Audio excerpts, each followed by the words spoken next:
If you want to print from iPhone 16e, you will have to start by opening the thing that you want to print. So in my case, I would like to print this photo.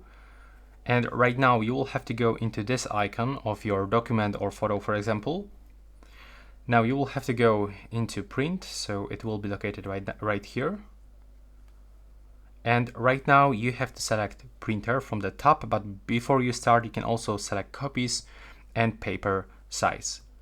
Now click on the printer. You have to be connected, you have to turn on Bluetooth on your printer, and also you have to turn on Bluetooth on your iPhone.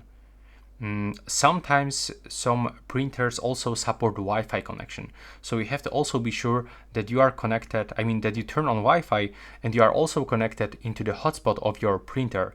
For sure, I cannot show you how to do this because you can find a lot of printers on the market, but this is the base steps how you can actually find the printer connection on this device.